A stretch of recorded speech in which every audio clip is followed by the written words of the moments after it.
Hey everybody, welcome back to my channel. My name is Stephanie Bree, and today I'm talking about what it was like going to the video rental store.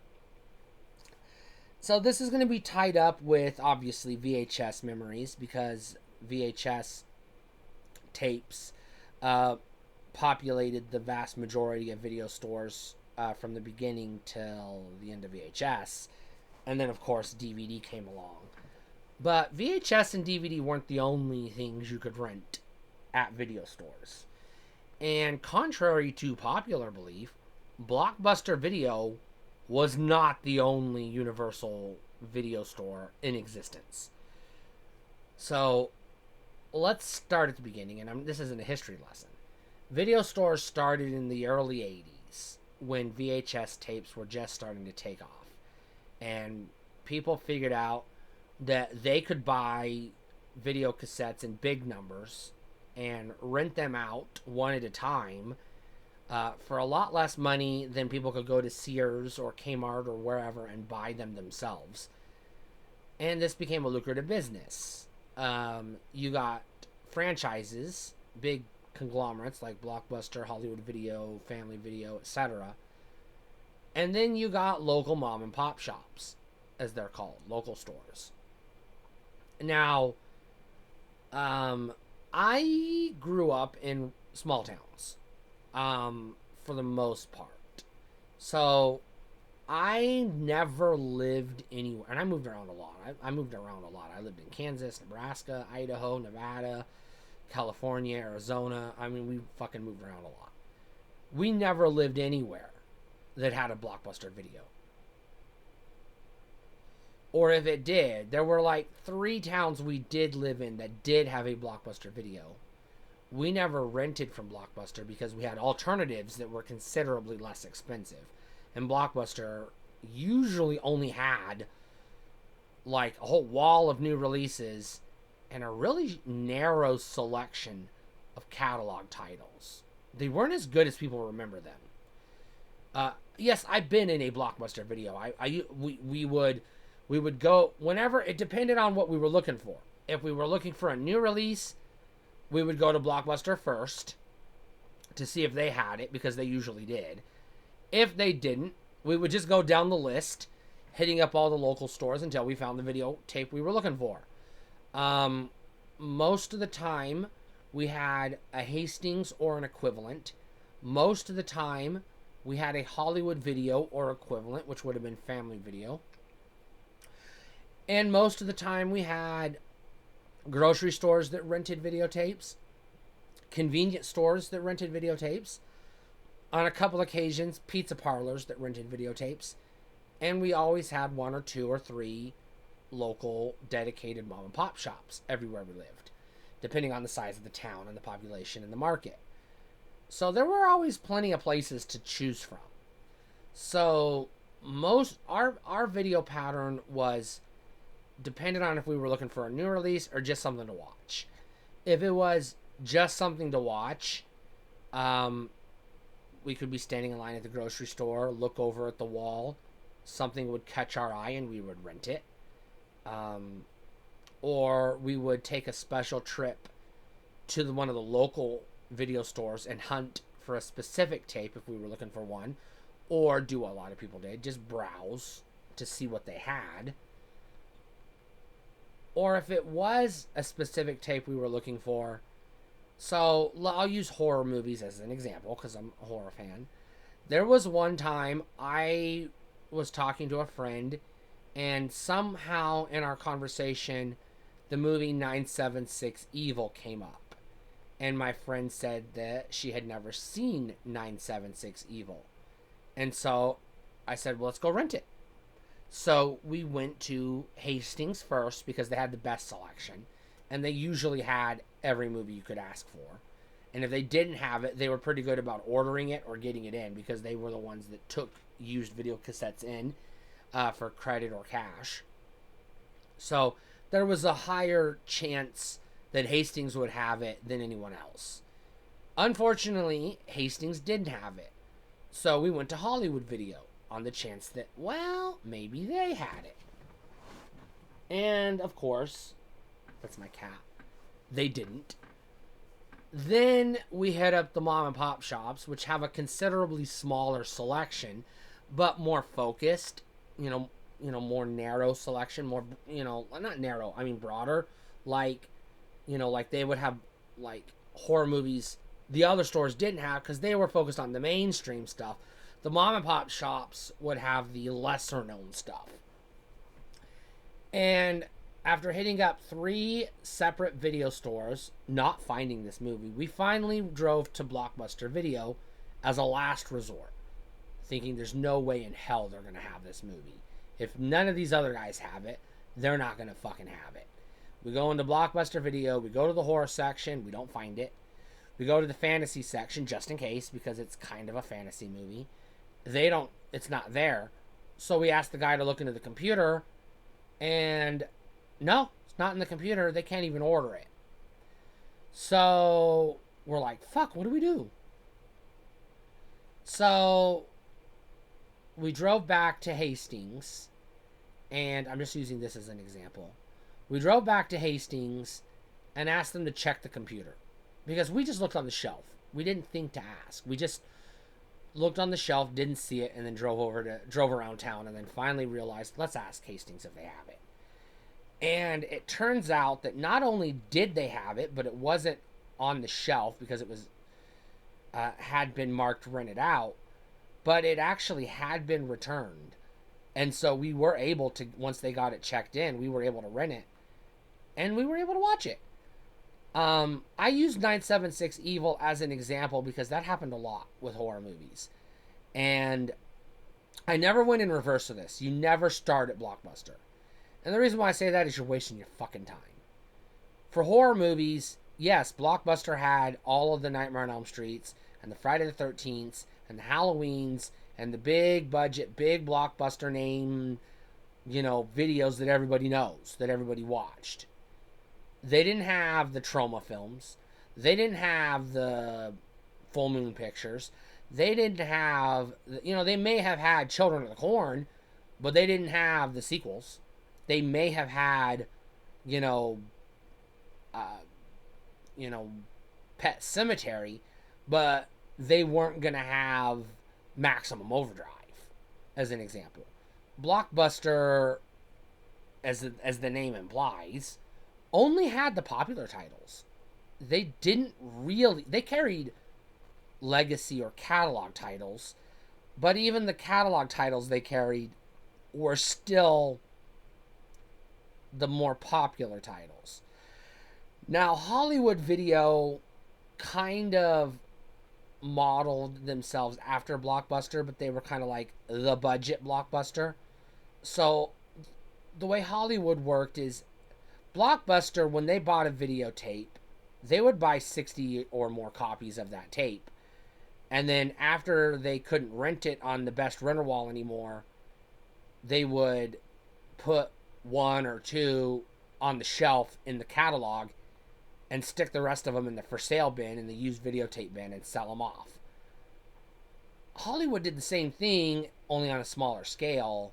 Hollywood didn't buy as many copies as Blockbuster did, because Blockbuster had the Blockbuster guarantee. If it was a new release, which new release was hard to define, then they guaranteed that they would always have it in stock, allegedly. They didn't always, so sometimes you would get it free on your next trip to the store, but they didn't always have it. But that was their promise. That was their goal. Hollywood, on the other hand, they would have like 2 or 3 copies of the latest new release, and that's it. The layout of a Hollywood Video, from the 3 separate ones I've been in, and the 2 Blockbusters only 2 Blockbusters, one in Salina, Kansas, one in Twin Falls, Idaho, and that's it. The only 2 Blockbusters I've ever been in. The layout of the Blockbuster was identical from one to the other. I couldn't tell you which store I was in my mind, unless I stop and remember how old I was, and I can figure out which city I was living in at the time. Because the layout from the Blockbuster in Twin Falls was 100% identical to the layout in the Blockbuster in Salina, Kansas. And there's enough distance between Salina, Kansas and Twin Falls, Idaho. I can assume that was pretty much the standard layout for every Blockbuster, even though I didn't visit others. That's going to be my assumption. It's going to take a lot of evidence to disprove that. Not literal 100%. Like, I'm not saying like every movie was in the exact same spot, because I couldn't prove that and you couldn't disprove that. But like, the new releases were in the same spot, the layout was the same, the design was the same, Disney movies were in the same spot. You know what I'm saying? Like, you could walk into a Blockbuster, from what I could tell, and if you knew where you were going, you could find it really easily. Now, Blockbuster had loose categories of films, but their categories were like new releases, best renters, and then like, you know, they had drama, comedy, action, adventure, sci-fi slash fantasy, and then horror, and then children's and animation.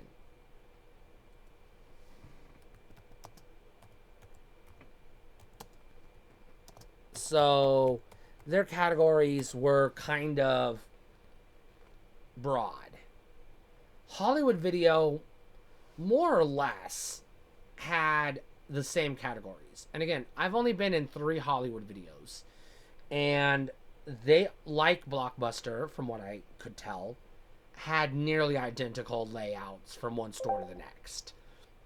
I couldn't really tell you any more specific than that.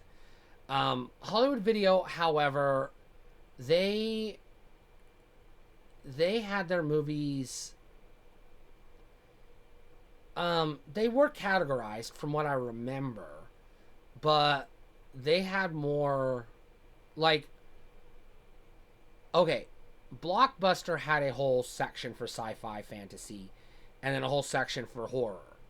Hollywood Video had sci-fi, horror, fantasy, action, adventure all lumped together, from what I remember. And it was like, again, they had like, they would have I'll use an example, Star Trek. They would have the popular Star Trek movies, so like Wrath of Khan, The Voyage Home, First Contact, and whatever the newest one was, they would have on the new releases until it stopped renting and then they sold it. And that was it. They didn't have the whole. They were kind of like Netflix. They would cherry pick which movies to have in their catalog. They didn't have whole franchises. So sometimes you could find like Friday the 13th is an example. Out of the 7 or 8 films that existed at the time, they would have like the 2 or 3 most popular ones, from what I remember. And then Hastings was the holy grail of video stores. Hastings was where we went to hunt for videotapes. Hastings was a little different than the others. One, they had a much bigger selection than Blockbuster and Hollywood Video. They had a whole wing of the store devoted to videotapes, but they weren't just a video store. Hastings was also a music store and an instrument store, CD and record and tape store, and a toy store, etc. They were this huge store that had a little bit of everything. Hastings had their videotapes categorized into feature films, which had no category at all, and then they had sci-fi slash horror.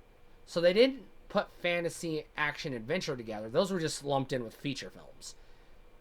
Sci-fi and sci-fi slash horror. And it was weird because Hastings had like Back to the Future next to Children of the Corn, and it didn't make any lick of sense. But that's how Hastings did things. It was fucking impossible to find a movie at Hastings because you didn't know what they considered it. So you didn't know if Jurassic Park was sci-fi slash horror or if it was feature film. You didn't know, Gremlins. Where were they going to put Gremlins? You know what I mean? Like, you had to hunt for movies, especially if they were ambiguous. Like, Jaws or something like that. They also had like documentaries had a section, what they called special interests had a section, foreign films had a section, but their biggest section was just called feature films, which didn't make fucking sense at all, and it was impossible to find anything because you didn't know if it was a comedy or an action movie or sci-fi or what the fuck ever. And you never fucking could find anything because while they were alphabetized, they were alphabetized by title, not by franchise. So at Hollywood Video, they would have Friday the 13th Part 8, Jason Takes Manhattan, and then right next to it, they would have Jason Goes to Hell, the final Friday, because it's technically Part 9. But at Hastings, they would have Friday the 13th Part 8 with the F's, and Jason Goes to Hell with the J's. So it was fucking confusing. It was hard as fuck to find anything at Hastings. But because Hastings had a much deeper selection, because Hastings didn't invest in new releases that much. They didn't make that their goal. They wanted the catalog. So they had the deeper catalog than the others. That was how they made their money.